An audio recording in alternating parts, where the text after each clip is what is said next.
पंडित मदन मोहन मालवीय अपनी आत्मकथा में लिखते हैं कि जब मैं अपने घर की चौखट की देहरी के अंदर होता हूं तब मेरा धर्म सनातनी होता है। जब चौखट के बाहर कदम रखता हूं तो मेरा धर्म हिंदू हो जाता है। जब मैं इस राष्ट्र की ओर देखता हूं, हिंदुस्तान की ओर देखता हूं, तो मुझे लगता है कि मेरा धर्म सिर्फ और सिर्फ राष्ट्र धर्म है।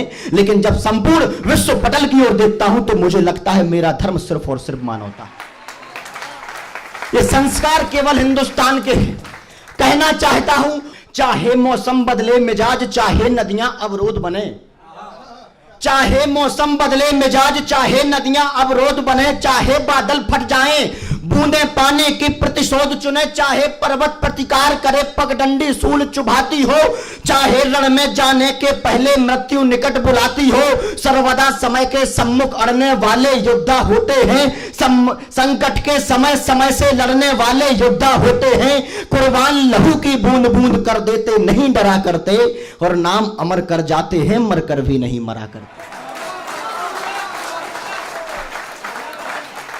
नाम अमर कर जाते हैं, मरकर भी नहीं मरा करते।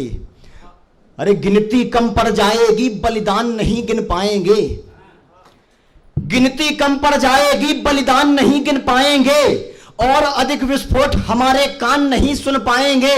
यहां गुलामी की आंखों में आजादी के स्वप्न पले, और शहीदों की सोहरत से उम्मीदों के दीप जले।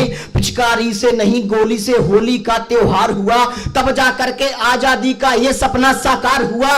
आजादी की गाथा सुनकर पत्थर रोने लगते हैं, सूरज चांद सितारे सारे बोने बोने लगते हैं। आसमान में योद्धाओं का शोर, आसमान में योद्धाओं का शौर्य दिखाई देता है, तलवारों की टंकारों का शोर सुनाई देता है। कभी टोलियां श्वानों की सिंहों को रोक नहीं पाई, दुश्मन की गोली सैनिक की छाती भेद नहीं पाई। कायरता के संवाहक सब गिद्धों के पर छांट दिए, जंग लगी तलवारों से भी शीश हजारों काट दिए।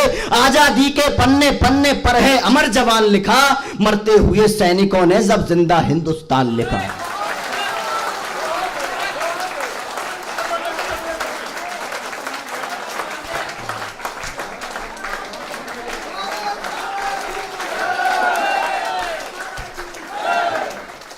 मरते हुए सैनिकों ने जब जिंदा हिंदुस्तान लिखा। अरे विश्व के हम हैं विजेता, विश्व सारा जानता है। विश्व के हम हैं विजेता, विश्व सारा जानता है। मौत का मस्तक झुका दें विश्व यह भी मानता है। ये अखिल ब्रह्मांड भारत की भुजाओं पर टिका है, और हमने ही असंभव को सदा संभव लिखा है। गोलियां होकर निडर हम छातियों पर झेलते हैं, इतिहास के पन्ने हमारी शौर्य गाथा बोलते हैं। मौत की छाती पर तांडव करके हमने ही दिखाया, हड्डियों का दान देकर वज्र हमने ही बनाया। प्रेम के हाथों जहर स्वीकार भी हमने किया है, ललकार का उत्तर सदा तलवार से हमने दिया है। ललकार का उत्तर सदा तलवार से हमने दिया है। पापियों का पाप करता है पापियों का अंत, पापियों का पाप करता है पापियों का अंत। होलिका का अंत प्रहलाद करते नहीं, पापियों का पाप करता है पापियों का अंत, होलिका का अंत प्रहलाद करते नहीं। तो भारतीयता का शीश कभी ना झुकेगा हम, मौत से क्षमा की फरियाद करते नहीं। तो पत्थरों से देंगे हम ईंटों का सदा जवाब, वैसे हम व्यर्थ का विवाद करते नहीं। और खेलते हैं होली हम शत्रुओं के रक्त से ही, रंग और पानी बर्बाद करते नहीं।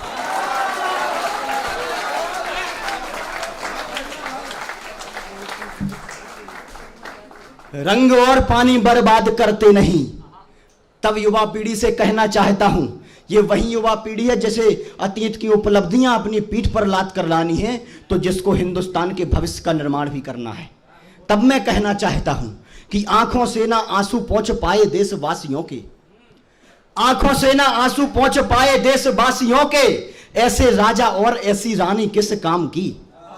आंखों से ना आंसू पहुंच पाए देशवासियों के, ऐसे राजा और ऐसी रानी किस काम की। चापलूसी चाटुकारिता के शब्द शब्द लिए, चारणों की ऐसी कहो बाणी किस काम की। तो देशभक्ति सदाचारता के जिसमें नाकाम, अरे तुम ही बताओ वो कहानी किस काम की। और क्रांति की अवस्था में जो शांति की तलाश करे, अरे ऐसी सुप्त सोई नौजवानी किस काम की।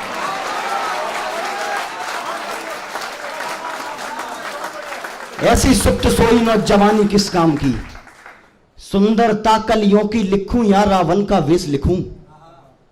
मेरी उम्र मात्र 24 वर्ष है, लेकिन कोई व्यक्ति कभी उम्र से छोटा या बड़ा नहीं होता है।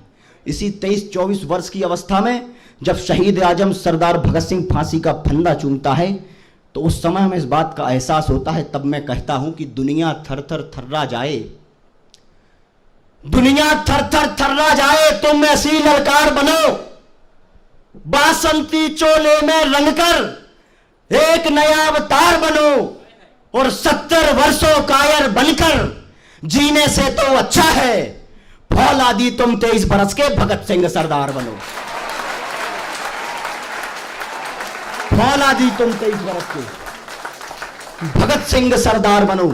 तब मैं कहना चाहता हूं कि सुंदरता कलियों की लिखूं या रावण का वेश लिखूं, सुंदरता कलियों की लिखूं या रावण का वेश लिखूं, मछली जल के मध्य पनपता वर्तमान में द्वेष लिखूं, मैं चपला की चमक धमकती चमचम चंचल चाल लिखूं, या राष्ट्रद्रोह के दीमक पर मैं जलती हुई मसाल लिखूं, अंधे बहरे लंगड़े सिंहासन का झूठा भान लिखूं, या 3 रंगों से बना तिरंगा इसका स्वाभिमान लिखूं, और पगड़ी टोपी तिलक लगाकर धर्मों का ईमान लिखूं, या लाल लहू की बूंद बूंद से केवल हिंदुस्तान लिखूं।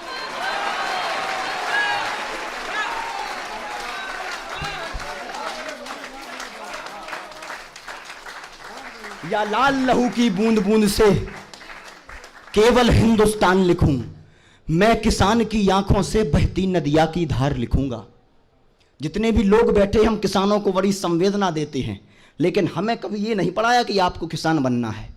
यहाँ की शिक्षा इस बात तक सीमित रही कि आपको डॉक्टर इंजीनियर बनना है। डॉक्टर अब्दुल कलाम साहब कहते थे कि जब जब ज्ञान का स्तर केवल सरकारी नौकरी होगी, तब तक देश में क्रांतिकारी नहीं केवल नौकर ही पैदा होंगे। महात्मा गांधी ने भी कहा है कि हमारा साध तभी पवित्र हो सकता है जब हमारा साधन पवित्र है। तब मैं कहना चाहता हूं, आपके चरणों में समर्पित ये 4 पंक्तियां हिंदुस्तान का आईना दिखाने का प्रयास करता हूं कि पनघटों से आज पानी कौन भरना चाहता है, पनघटों से आज पानी कौन भरना चाहता है, मरघटों पे प्रथम जाकर कौन मरना चाहता है। पनघटों से आज पानी कौन भरना चाहता है, मरघटों पे प्रथम जाकर कौन मरना चाहता है, और भोजनों में भोग 56 चाहते हैं सब, मगर गांव में खेती किसानी कौन करना चाहता है।